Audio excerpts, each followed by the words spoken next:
musim akreditasi dan hasil akreditasi itu memberikan momok bagi rektor perguruan tinggi, karena hasil akreditasi B itu baru bisa memberikan kesempatan bagi lulusannya untuk bisa bekerja di dunia usaha, dunia industri, PNS, termasuk di dalamnya adalah TNI Polri.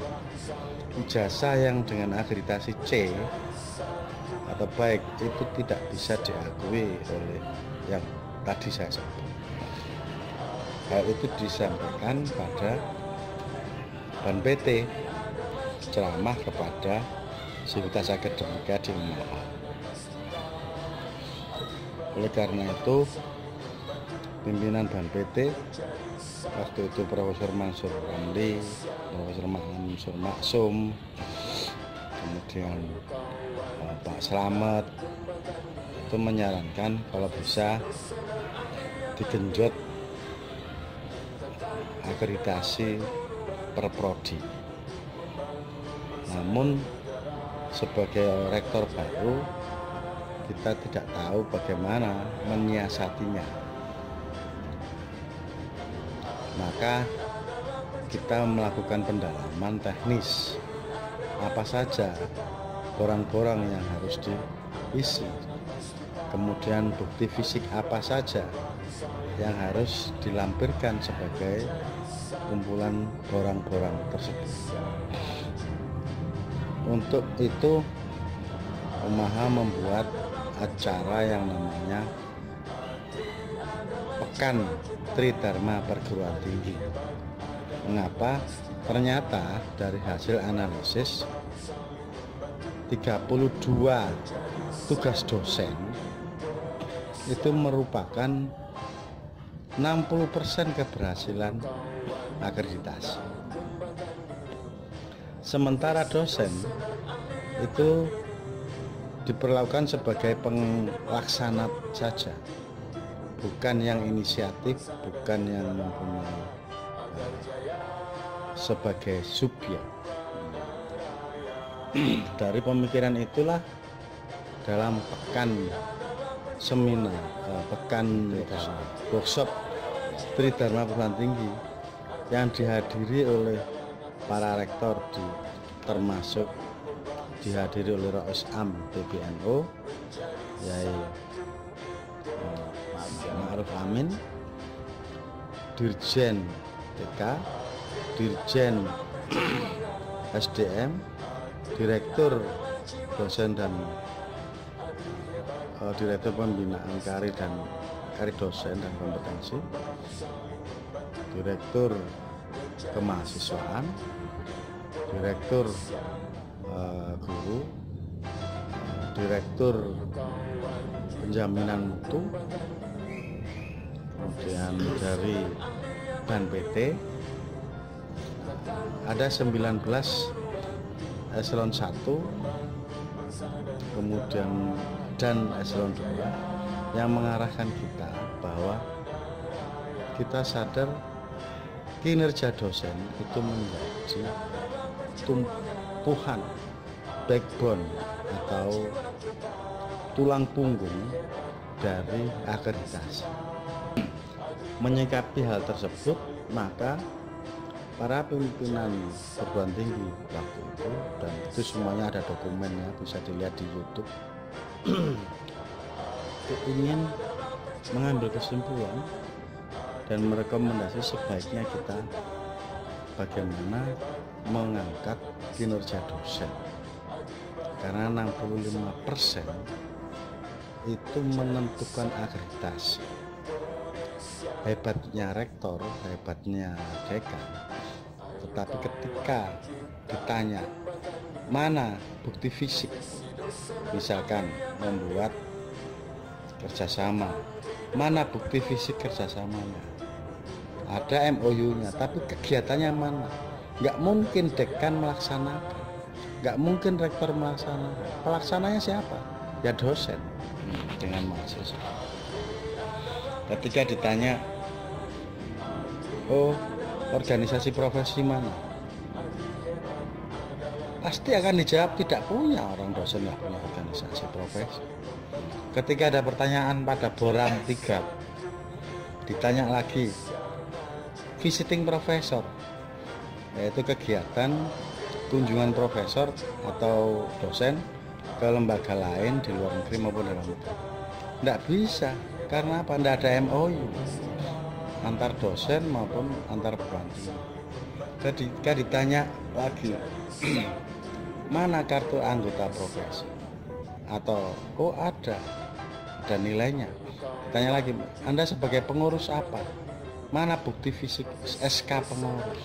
Tidak ada selama ini dalam sejarah itu ada SK pengurus yang bisa dinilai oleh bank bukti fisik ya. Nah, kemudian ditanya lagi organisasi jurnal, mana jurnal yang diikuti. Saya hanya ikut jurnal hebat, jurnal Scopus macam-macam. Tapi Anda sebagai apa? Hanya sebagai penulis, itu pun antrinya bisa 100 tahun. Dan Anda ditanya lagi, apakah Anda mengelola jurnal? Ada jurnal, tapi 10 tahun baru terbit. Karena apa? Cetak. Kita ditanya, mana jurnal online? Tidak punya. Kenapa? Kita baru aja itu soal jurnal online itu di Kempus. Ditanya lagi, apakah pernah ada internasional seminar dalam bentuk mendatangkan minimal 4 narasumber internasional? Mana bisa kita sendiri membuat organisasi sendiri untuk membuat internasional seminar? Ditanya lagi, mana jurnal nasional terakreditasi? Itu perguruan tinggi PTN hebat, tidak bisa itu punya. Karena apa? Syarat menjadi jurnal nasional terakreditasi adalah terdiri dari 6 perguruan tinggi minimal dari 6 provinsi. Jadi tidak bisa walaupun hebatnya UNER, walaupun PTB, kalau tidak terdiri dari 6 provinsi yang mengisi artikelnya, itu tidak bisa diakui utuh, hanya diakui 10-20%. Nah,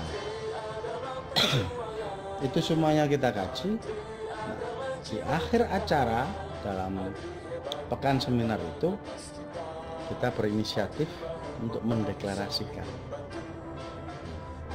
dan dalam hal ini yang bidang SDM dari LPTNU lah yang tengah malam 1:30 itu melakukan deklarasi, namanya ADRI, tapi saat itu bukan Asosiasi Dosen Republik Indonesia namanya, tetapi namanya ADRI, singkatannya waktu itu adalah Asosiasi Dosen Rumpun Ilmu.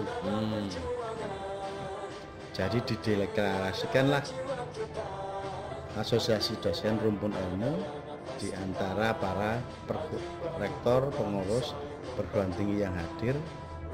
Dan saat itu juga ada Ketua DPRD Sidoarjo, kemudian pimpinan DPRD Provinsi Jawa Timur, kemudian para tokoh-tokoh masyarakat ya, termasuk di dalamnya para akademisi Sidas Akademika, untuk mendeklarasikan, dan itu menjadi syarat untuk mengajukan sebagai organisasi yang dibawa ke akta notaris. Berikutnya setelah itu kita coba melalui WA yang sangat potensial, powerful, kita sampaikan kita sudah punya. Sementara itu keprihatinan kita, terutama koordinator bidang SDM LPTNU Pak Didin Wahidi sebagai mantan rektor Uninus menyatakan bahwa dosen di lingkungan PTNU memang sudah waktunya untuk dibantu. karena tidak bisa berdiri sendiri untuk mengejar apa yang ada di dalam visi-visi di BNPT. Kinerjanya memang agak sulit tanpa bantuan orang lain. Maka waktu itu draft sudah kita susun, kita konsultasikan para pimpinan, kemudian dibaca oleh Dr. Zamroni sebagai warek kemahasiswaan, kemudian ditandatangani oleh undangan yang hadir dan ada dokumen. Kemudian kita konsultasikan ke kolega-kolega lewat WA, perlu nggak Adri? Katanya teman-teman memang betul ada 32 kegiatan dosen itu yang tidak bisa dilakukan tanpa adanya fasilitasi dari pimpinan dan organisasi profesi. Apalagi kemudian setelah itu saya belum jadi ketua umum, masih mencari bagaimana ini bisa ditindaklanjuti. Yang penting ditindaklanjuti. Kita tidak punya pretendensi saya nanti harus jadi ketua umum, tidak. Pokoknya bagaimana kita bisa membantu dosen-dosen, kinerja dosen di PTNI. Setelah kita tawarkan macam-macam, ternyata tidak ada satupun waktu itu akreditasi PTNI itu yang A, perguruan tinggi. Kalau prodinya banyak. Dan banyak beberapa yang saya sebut, misalkan UNIS, Federasi, UNINUS, sudah seperti itu dari aspek melengkapi akreditasi, karena poin-poin banyak yang tidak bisa dilaksanakan sendiri. Oleh karena itu kita konsultasi teman-teman di Jakarta, termasuk di notaris, maka kita konsultasikan dalam bentuk kegiatan formal di Universitas Negeri Jakarta. Kebetulan kolega kita banyak di sana. Bagaimana kalau kita buat AGRI yang sudah dideklarasikan di Sidoarjo itu menjadi AGRI yang bagaimana yang dapat digunakannya organisasi profesi. Niatnya bukan untuk organisasi politik, organisasi massa, organisasi sosial, atau organisasi intelijen, bukan. Tetapi ini adalah murni organisasi profesi yang disebut dengan organisasi profesi dosen. Targetnya hanya Tridharma Perguruan Tinggi. Narasumber yang menyatakan bahwa kita ini sudah Januari sudah bersama-sama ASEAN, tidak bisa ditunggu lagi. Jadi waktu itu masih pertengahan 2016. Februari. Kita deklarasi tanggal 11 Februari. Kita deklarasi 11 Februari di Umaha. Nah, 12 Februari kita deklarasikan, kebetulan saya pas ulang tahun. Kemudian kita bahas melalui FGD, Forum Discussion Forum, FGD Forum Group Discussion di Universitas Negeri Jakarta, yang mengundang seluruh perguruan tinggi, kolega, dan organisasi profesi keilmuan seluruh Indonesia, dari Aceh, dari sampai Papua, dari Kaltim, semuanya. Dan itu ada dokumen dan bisa dilihat di YouTube juga. FGD itu para pakar, Pak Tilaar, Pak Poni, Pak Sunario dari Bandung, dari Pak Partino dari Papua, dan Pak Supari Surabaya, Pak semuanya profesor memberikan saran. Ini memang sedang membutuhkan organisasi profesi yang lebih baik, tidak sektarian, tidak politis, bukan ormas dan bukan organisasi LSM atau non NGO. Tapi ini sudah ada undang-undang guru dan dosen, di mana setiap dosen wajib punya organisasi profesi dan sertifikasi dosen oleh organisasi profesi, bukan oleh LPTK, dalam undang-undang begitu. Nah, dari paparan para profesor dan pakar dan para senior, akhirnya dibuatlah komisi-komisi, kemudian komisi organisasi. Di dalamnya juga datang itu organisasi lama namanya Asosiasi Dosen Indonesia. Nah, kemudian kita sepakati, oke, kita tetap menggunakan ADRI, yaitu Asosiasi Dosen Republik Indonesia. Di dalamnya adalah sekumpulan organisasi profesi keilmuan.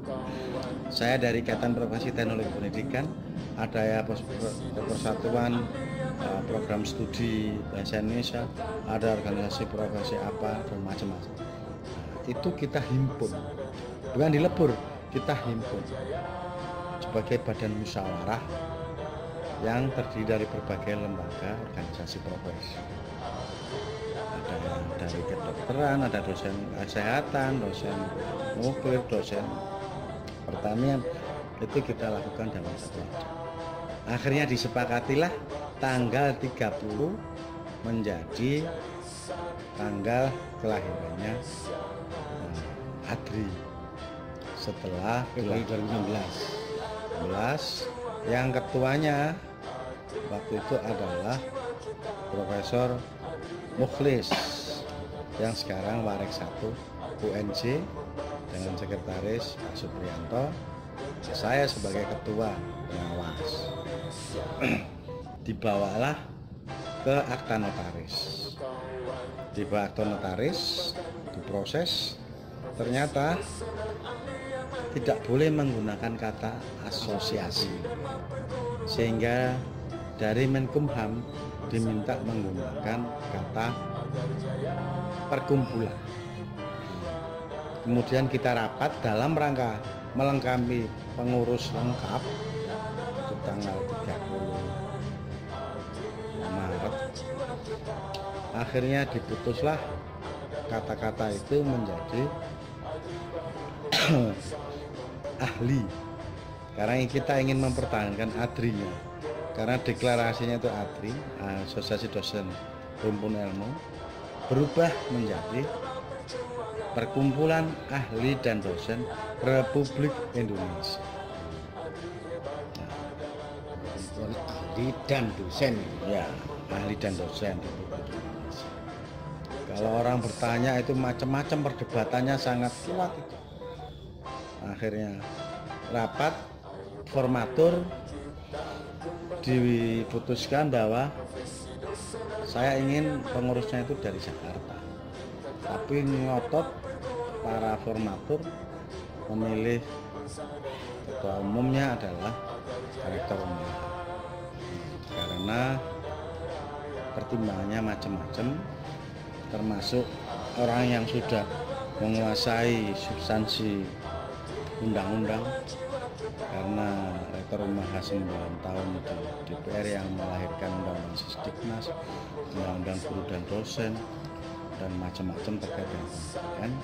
Kedua, sangat familiar dengan Menristek Dikti, karena 5 tahun menjadi pejabat eselon 2 di Ristek, dan sangat familiar dengan organisasi perguruan swasta karena menjadi ketua umum BMPS selama 7 tahun. Pertimbangan itulah para ini formatur memutuskan dibuatlah ADRI dengan ketua umum Bapak Nairobi, dan kemudian disusun lengkap dengan divisi-divisinya nanti bisa. Karena perubahan dari pendiri ada 55 seluruh Indonesia, itu akta notaris pertama dengan pengurus pertama, maka turunlah akta notaris dengan pengurusan baru hasil kesepakatan formatur, dan itu sudah baru di-share ke seluruh Indonesia. Itu latar belakang lahirnya ADRI. Kemudian ketika kita ditanya bentuk organisasinya kayak apa, kemudian ADART-nya kayak apa, strukturnya kayak apa, barulah kita gelagapan.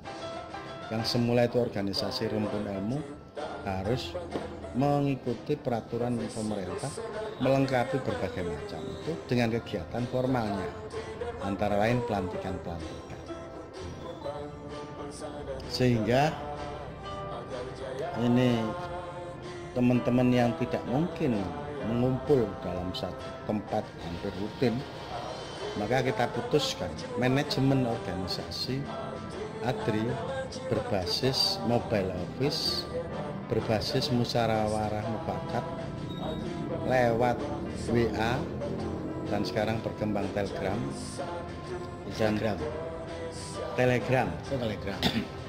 Dan itu menjadi keputusan yang mengikat ketika pembahasan masalah, kemudian diplomasi, dialog, pro kontra, dan diambil keputusan lewat mobile office itu, maka dibuatlah kegiatan-kegiatan berdasarkan rapat-rapat online, berdasarkan kegiatan pendapat-pendapat online.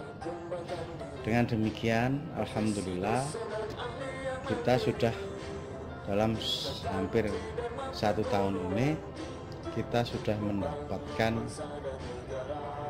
6 dewan pengurus daerah, yakni pertama pelantikan di DPD Jawa Barat, kemudian yang kedua DPD Bali dan Surabaya yang dilantik bersamaan, dan di situ pertama kali dilakukan international conference, sehingga setiap pelantikan DPD yang kedua, DPD yang di Surabaya itu juga ada international conference ADRI yang kedua, kemudian international conference ADRI yang ketiga di Pontianak, Kalimantan Barat, kemudian pelantikan dan international conference di Jakarta itu yang keempat, kemudian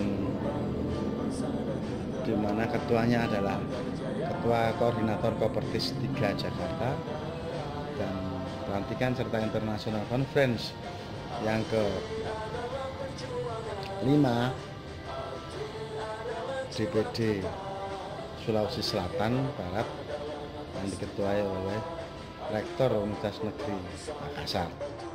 Dari serangkaian itu akan ditindaklanjuti International Conference dan pelantikan Jawa Tengah tanggal 30-31 di Solo, kemudian tanggal International Conference dan pelantikan Sumatera Barat tanggal 4 sampai 6 Sumatera Barat di Padang, kemudian International Conference lagi yang ke-7 di Malang dan ke-8 di Surabaya lagi, menyusul nanti ke RTTURI/11 dianugerahkan dengan bangga kepada pertama DPP Perkumpulan Ahli dan Dosen Republik Indonesia. Yang kedua dianugerahkan dengan bangga kepada DPD Perkumpulan Ahli dan Dosen Republik Indonesia Jawa Timur bersama dengan Universitas Dr. Sutomo Surabaya.